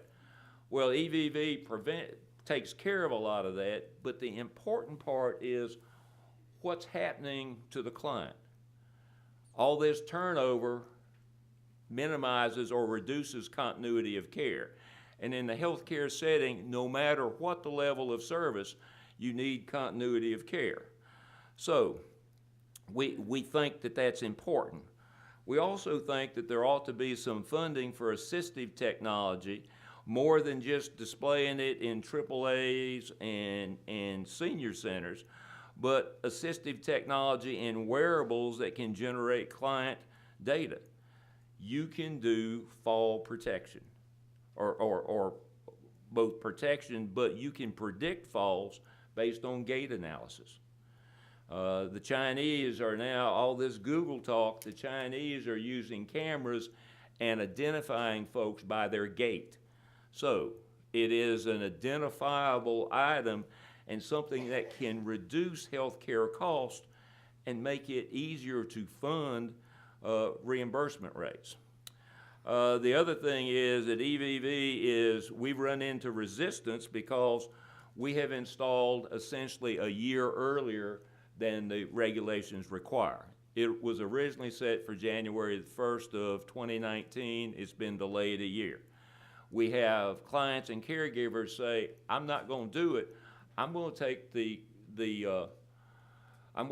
client away from you and go to another agency that's not doing EVV. Well, everybody's going to be doing EVV within a year, but there again, you've got folks being moved well, for reasons that just don't make sense. And then the other thing is to recognize that home and community-based services can serve more Georgians. All right, I think that we need to look at a different way of assigning clients. There was years, and Chairman Petrie, as being a fellow provider, know all about the rotation log, but what we ended up doing is creating silos all across the state of clients. And what you created was just a few clients here and providers providing just one or two clients in a small area. So therefore, the caregiver does not get enough hours. Need to be some kind of geographic basis. I call it a facilities model, where you drive, rather than walk down a hall and a client's in this room and that room, you drive down a highway or you go 5 or 10 miles and you use your scheduling software to schedule them to various houses, but to give your caregivers enough hours so they don't leave.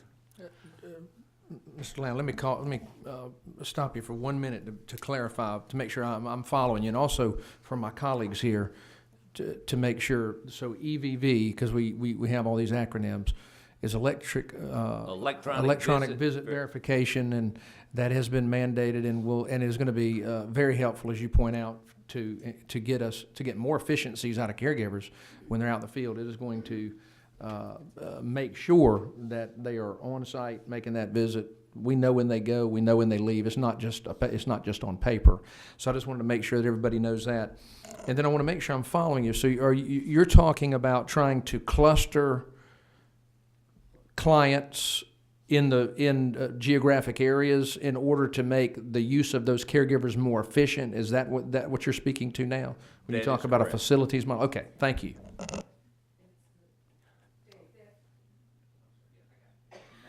Dave, that's the assignment, when you're saying assigning the clients, that's through your facility, correct?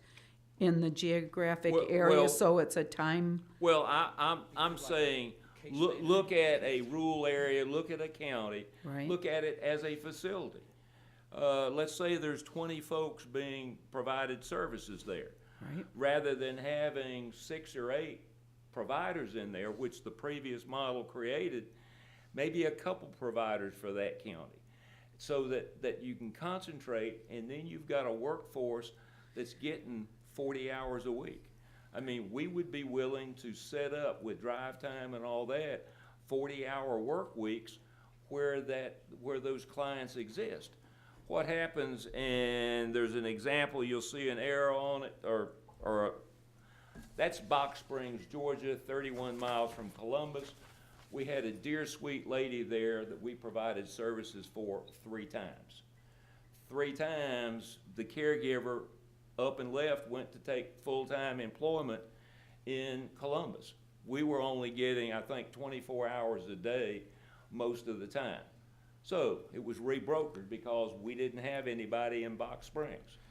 The question. That so client came back to us 3 times until she Okay, finally Dave. died. So to allow that, again, because our focus is, what are the solutions? What are your recommendations? To do that, and that is a recommendation. You've just made one.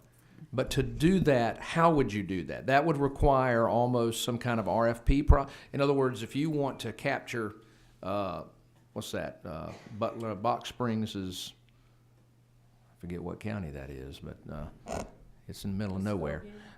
It's not Muskogee. It's east of Muskogee.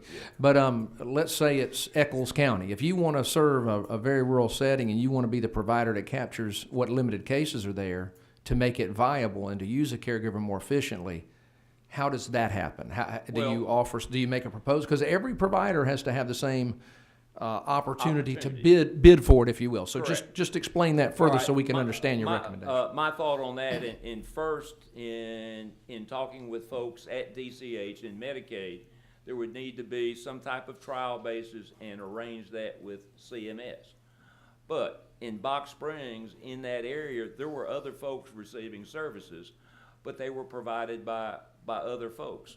And it turned out that there was a lot of turnover with those other clients. So my plan would say, I mean, obviously, as providers, we would have to say, well, I can do this area, or we have caregivers. Not all of us have strong caregiver base throughout the state. I mean, we happen to be a statewide provider, but there are areas where we're blessed with more caregivers than in other areas. I think it just doesn't make sense to go down the same road and have two providers providing 15, 20 hours a week to two different caregivers and two different clients when you can book those hours together.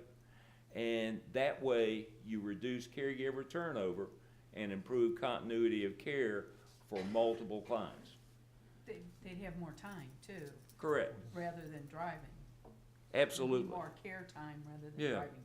And I suspect, I mean, from small samples that we've seen, that is doable based on a lot of the rural areas in particular in the state. In the urban areas, it's not as big of an issue.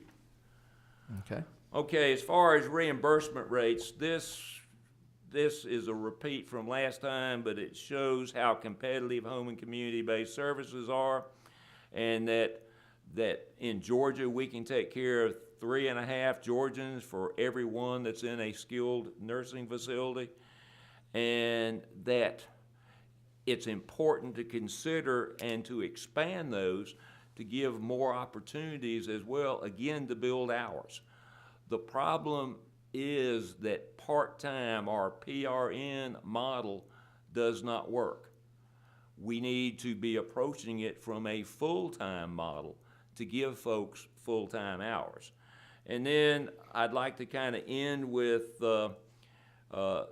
pay rates, and we've talked about that before, but one thing I want to point out to you is that we have a lot of caregivers that are on public assistance, and they will refuse hours because they don't want to go over a certain threshold. And I think that hurts. I've also shared with you a repeat from that we've had other unfunded items to go in, and just share with you as a reminder of what's happening national-wise funding for adults 65 and over, that it's been a real change. So again, I'd like to thank you for what you're doing. I know that these 3 committee meetings that you've had and your travel time, there's been a lot of effort spent into it, but this is something that is very important. We need to stabilize this workforce. And I think that the longer we wait, the more difficult it is going to be on continuity of care. Question from Representative Donahue. Let me ask you a question here. In the back, Dawn, you testified, and I apologize for a second, it's something I've been wanting to ask since last time. On your needs, how long have you had your needs in your situation? I'm not assuming anything is why I'm asking. You mean how long have I required A wheelchair and assistance. Certainly. So I started using, I have a progressive neuromuscular disability. So I started using a wheelchair part-time when I entered school. Full-time wheelchair usage at age 9. But I've always essentially required, care in order to do my activities of daily living. So that has, that's something I don't remember not needing. Those things have increased over time. So for example, I started using a ventilator a couple of years ago, that kind of thing. I was able to feed myself 5 years ago, now I cannot. So does that answer your question? It does, and one of the things I want to know is, I ask the gentleman that's with you as a caretaker, he is with you 8 hours a day, sometimes 10, sometimes 12, or? I do Okay. And with that, there's a pretty high cost into this. Do you receive assistance to pay for everything through the state, the federal government, or do you just have the means to where you're able to do this? It's a very expensive undertaking, and I can say even with a great full-time job, I could not afford my care. Right. And so I use the independent care waiver to fund my care. Yes, ma'am. Thank you. What would you estimate your cost is per year? Just a wild estimate. What I can tell you is, and I don't know, Brandy, you're here from DCA. I think, isn't that the cap for ICWP, is it around? I'm not immediately familiar with that. Okay, I can get you that information, but, because I don't wanna speak, incorrectly, but I think it varies, for individuals. I mean, there's people that get maybe 8 hours of care a day, and then there's, maybe some that get up to, 12, 18 hours a day, maybe a few that have 24. Okay. Thank you very much. Certainly. It's based upon level of care, and the reimbursement rate maximum, I believe, is slightly over $20 an hour for the. That's correct. ICWP is still the lowest reimbursed waiver, but he's right, it's around, I believe, 20 or 21. Thank you, sir. Okay, Ms. Diane Willish with UCP. Very, very fine, reputable organization. I knew how to do a PowerPoint. You and me both. Okay, Ms. Willish is here representing the SPAD, the Service Providers Association, and also the United Cerebral Palsy, as I mentioned. Yes, thank you. Thank you, Chairman and committee members, for allowing us an opportunity to share with you some ideas, recommendations that we have as you move forward and work towards your final report.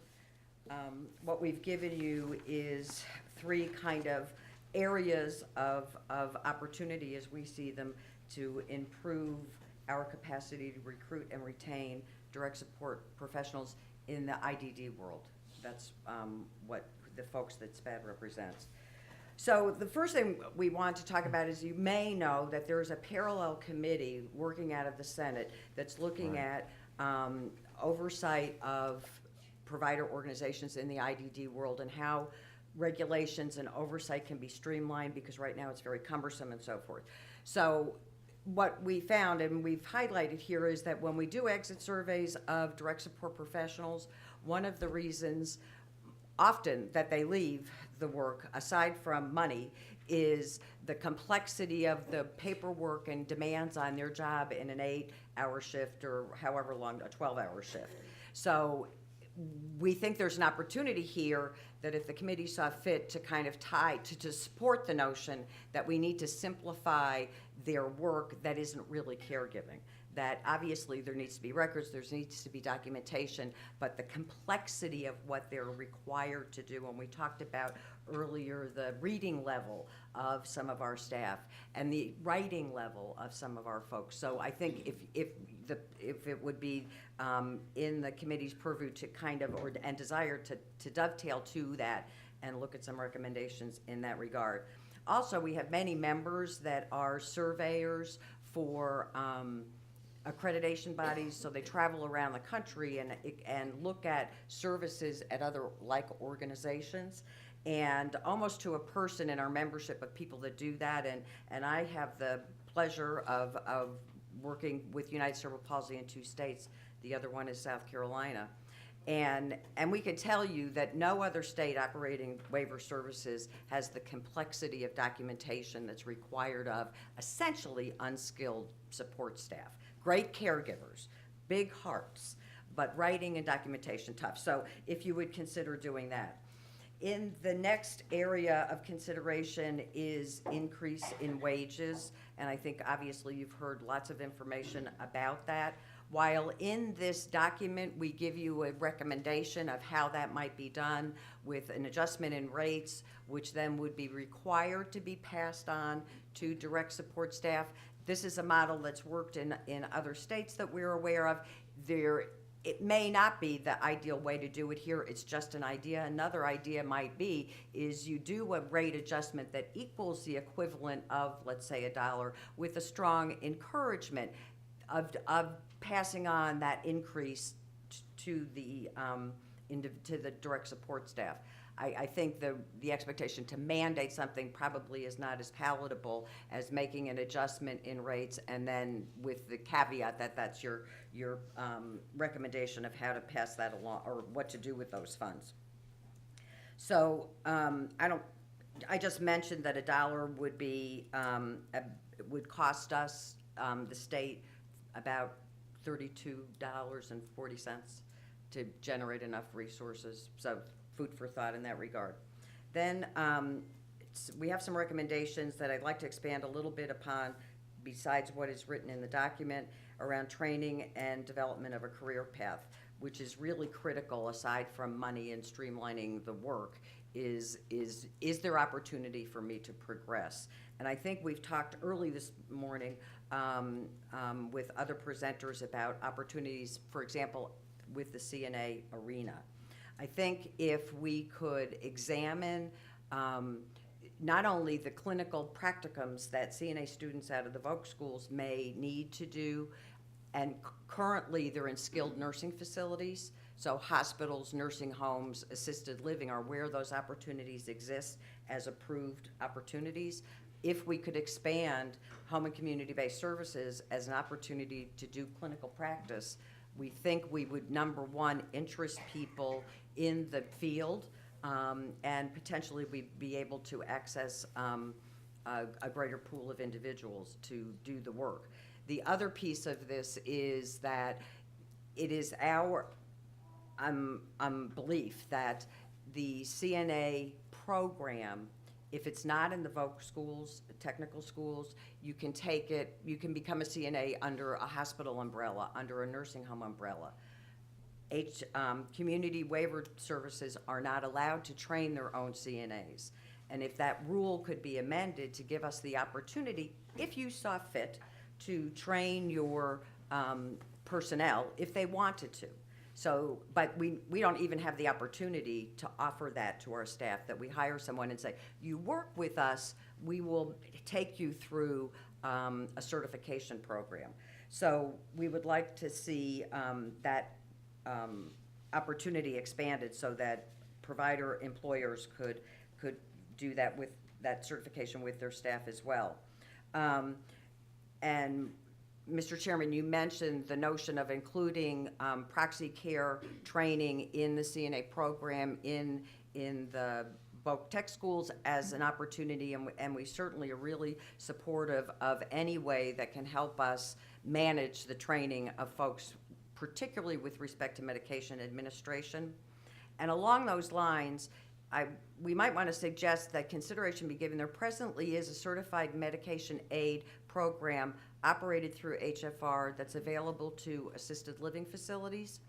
And if the administration of medication for IDD individuals in home and community-based services could be handled under that certification program, that would be, again, an enormous efficiency, save us a lot of resources that then we could pass on in wages to direct support people. We're supportive, of course, of the notion of a registry, and again, to the chairman's remarks about an expanded registry that could realize some efficiencies with certifications and training and all that sort of documentation within a registry so that people could move easily from employer to employer, also would save the hiring employer. I think that would be wonderful. I think that the background check that through the Senate Bill 406 that's been passed and is being worked on is a huge accomplishment and so very important. But I think that if we could take yet another step, and it sounded to me like it would need to be a different registry because it's not as expansive, we would be very much appreciative of that kind of thing going on, that kind of registry being developed. And just a comment about the GED issue, and just a fact is that you don't need a GED. I heard them say to go to the Voc Tech School and become a CNA, but you cannot be hired in home and community-based services without a GED or a high school diploma. So we would propose that that regulation be reconsidered and allow us a little bit of latitude with who we can hire. If someone with a GED is competent enough to enter our Voc Tech schools to be trained as a CNA, I would believe that they would be competent enough to work in our arena. Another piece of that is that for some portions of our work in the community, some of the staff in some settings are required to take what's called a TOEFL, which is about language fluency and competency. That's a requirement of us hiring them. So they've at least had that. So I think that if we could reconsider this whole GED notion, it would be helpful. I mean, you still want to hire competent people, but that's in your recruitment and interviewing process. And the final thing that I would mention is that I really appreciated, actually, I'm going to ask if I can get a copy of the slides from Susan with respect to all the child care opportunities. I want to make sure that our staff and our membership staff all are aware of those opportunities, that they don't access them, that they can. But just some consideration, and this is a big issue, I think, and I don't have an answer to it, but childcare needs to be 24/7. We operate services 24/7, and if staff cannot get childcare for an 11 to 7 shift, then we've really got, that hampers our ability to hire people as well. I wish I had a magic bullet or a really great solution for that. The only thing I can think of is that school-based programs maybe could be expanded. I know that some hospitals in urban areas and so forth open up childcare on site. So maybe, you know, the facility is there, the school is there. Is there an opportunity to pilot a program where they would offer it on a 24/7 basis? Just a thought. So that's it. I'm happy to answer any questions.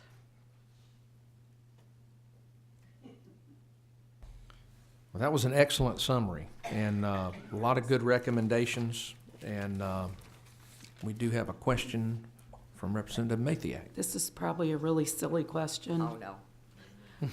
How do people find out about services? Where do you go? How do you find out from your medical doctor? Do you find out from DFACS? Do you find out Yeah, where do you find out about all this? Really, kind of sadly, it's a very complicated system. was afraid you were gonna say And I guess, we collectively, all of us as a community of people interested in supporting people with disabilities, don't do a very good job of public education so that people know where to go to get what they need.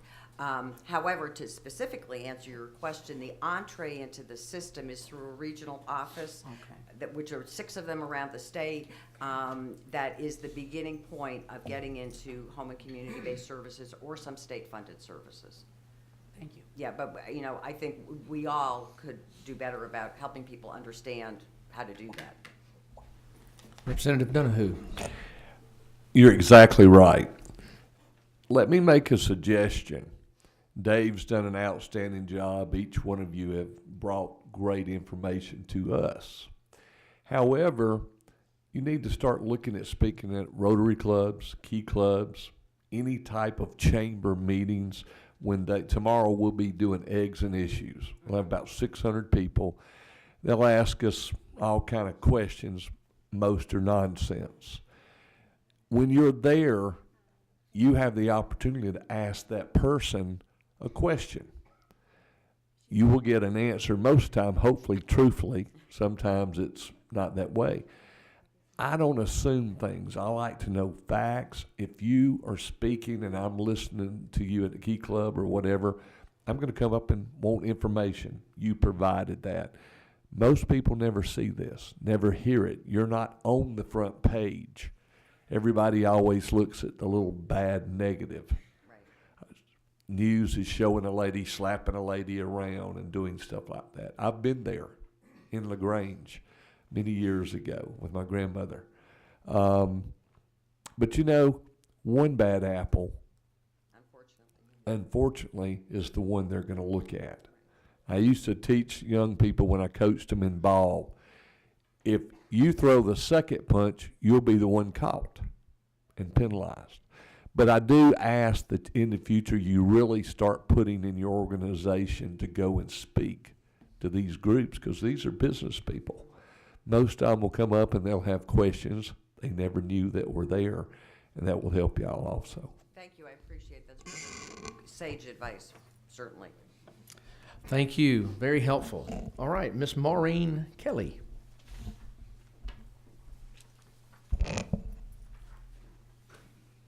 And that is the last person, by the way, folks, we have listed to speak to recommendations this morning.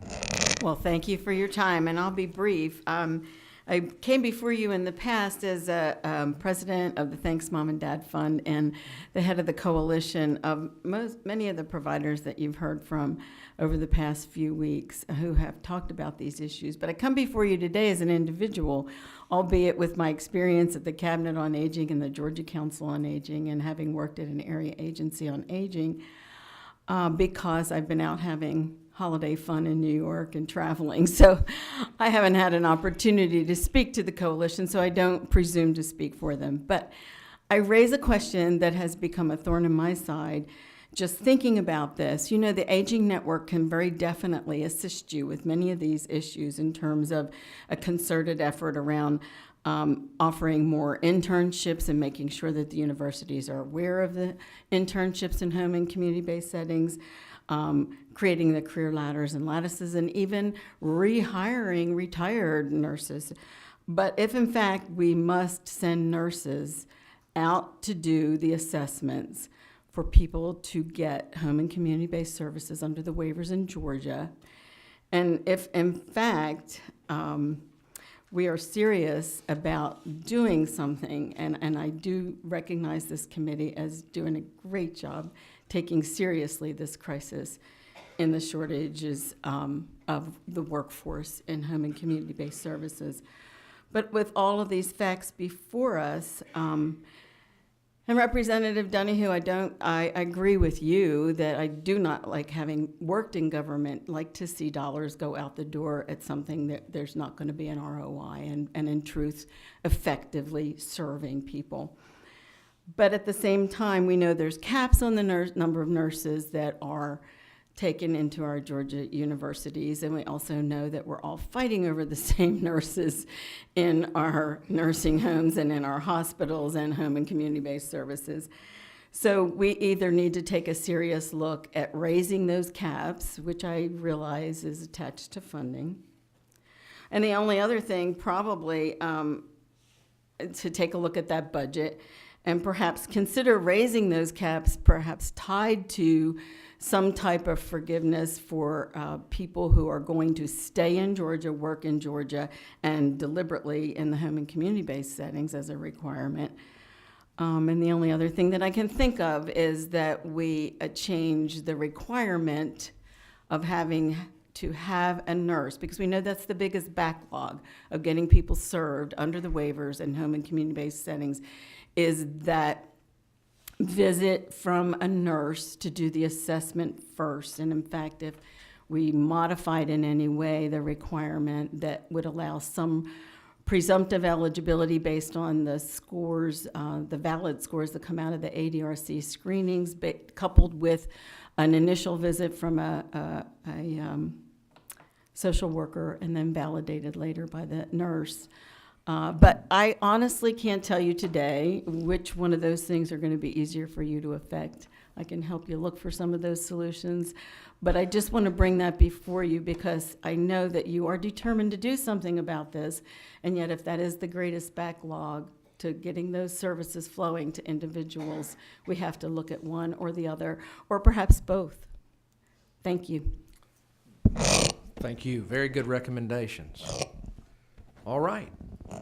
We have heard, is there anyone else here that would like to speak before we call it quits? Yes, ma'am. Come forward and do so. We are going to, it is now 11 No, I'm wrong, right? My clock's 11:13, I'm right there. Okay, and we are going to hear from this last. Yes, thank you, Chairman Petrie. I'm Mary Lee Boatwright Quinn, and I am Manager of Advocacy and Public Policy at the Alzheimer's Association Georgia chapter, and also founder and chair of the National Aging in Place Council Greater Atlanta chapter that Doug is from and presented the registry issued to the Council on Aging years ago on behalf of. But I am also a part of GUARD and the Workforce Development Committee there that came forth with the recommendation of creating a direct care worker registry. And I just wanted to share the Alzheimer's Association's support of that effort, but that it be an expanded registry, that it would include any caregiver who provided help with ADLs, because there are so many more than certified nursing assistants out there in the workforce, like a home care aide, adult day care worker, med techs. And so in order to really cover that whole gamut of care providers across this continuum of care, I think it needs to be expanded. But having a centralized database would, actually the woman before me spoke to this, that having that centralized database could reduce the cost to some of the direct care worker employers, because then they won't have to retrain, and they're always talking about rates and the low rates that we have, and that would help reduce their cost. So having that centralized database that the state would recognize, and that maybe in the future could include the STAR rating that Doug was talking about. You know, you can start with a registry with certifications and background checks, and you can continue to expand that, which is what Illinois and Iowa have done. They started somewhere and then just kept expanding upon it. And in Iowa, out of creating a direct care worker registry, an association for caregivers was created, and that really helped with retention and just lifting up that profession to be a more legitimized profession for those direct care workers. So, Thank you that's so all I have much. to That say. has certainly been a recurring theme. This registry has been a recurring theme from, yes, from and day the one one. thing I And will so, add thank you. about training, you all mentioned in the tech schools the proxy caregiver training possibility. The Alzheimer's Association would also like to say, and I think there would others be in support of this, that we would love to see some competency-based dementia training certificate, because the numbers of people with dementia is skyrocketing, and that's going to be a huge impact on the direct care worker workforce. And so having dementia-specific training or certification would also help kind of give workers an incentivized, a reason to get further training, and perhaps be eventually, provided a higher level of rate of pay for that.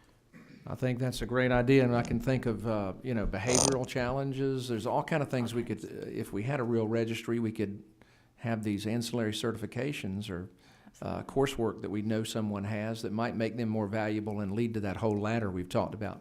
We have a quick question here from Representative Donahue. Thank you. On the Alzheimer's, what is the biggest cause it's increasing every year in dementia? What have you found the number one thing? Well, it's related to the change in the population, the increase in baby boomers, because the number of people over 65 that have cognitive impairment that leads to Alzheimer's or dementia is you have a higher risk when you're older. So because that population is increasing, that's a big reason, but there's a lot we still don't know, and dementia research is going on about that and why the numbers are increasing. But that is one of the things that people point to. Maybe too many chemicals put in food and drink and stuff like that. I'm not going to comment on any of that. One of the things, a suggestion, when you're looking at, I think earlier we were looking at under the nursing, 100% was paid training and tuition at the technical schools. If we look at putting let's say you finish school, you're paid for your education, and you stay in an area of carekeeping for 5 years. we're going to help with other parts of your education. I could see something like that. We're trying to do that with our doctors now and physicians to let them understand that if you go to school here and stay here 5 years, you're going to probably stay here. You build friends and relationships. That would be something I think would be good to look at, that Absolutely. incentive. And other incentives, as Doug mentioned, like childcare, tuition reimbursement to further their education, and Right. maybe even giving a priority on some of those childcare programs to direct care workers. Well, they do that Good in direct care education with workers. teachers. I've noticed they said, we'll forgive so much of your school debt if you commit to stay within the system for 5 years. And I just think that's something that works. Well, and I'm a social worker, and I've been in aging for 20 years and been in hospice and home care. And the nurses that I see that started as a CNA and worked their way up to be nurses are usually the better nurses. I'll just say that. I agree with that. Thank you so much. Folks, here's what we're going to do. So we have gotten a great deal of data, a great deal of recommendations. I'm going to just briefly, I've kind of tried to put them into categories. We are going to break. We are going to go off to ourselves, and we are going to try to take all of these recommendations that we have and boil them down into the ones we think have the greatest potential and the ones we should prioritize. And so, but let me tell you what I've just roughly got here. They really, a lot of it relates to training, as y'all have heard here today, but not just today, in previous meetings. Training, childcare has been a recurring, I don't know that I see a whole lot of opportunity there for us to, do something today to impact it. But that is one of the categories, training, childcare, policies, as some of those that were just alluded to, policy changes, whether it relates to a registry or proxy caregiver training, and then, of course, rates. Those are kind of the, and of course, under training, I would put some of those things. We talked about, high school diplomas and making sure, we've got to make sure we capture everybody who wants to be a caregiver and has a heart to do this. And so those are the kind of the broader categories, and I've got multiple points, and Tara has multiple points under each of those. And so we appreciate all of you. We are going to take the balance of our time to hone these, we can't have, 75 recommendations in this report, or it would not be effective. So we're going to try to come up with those we believe could be most effective and those that would be most palatable to either the legislature for statutory changes or to the departments for working to, as we have with some of the departments today, to talk about ways we might could tweak things to solve this problem. And so we appreciate all of you being here, and so many of you have followed us from day one, and we really appreciate that. This is an important issue, and I think everyone recognizes that. And thank you again.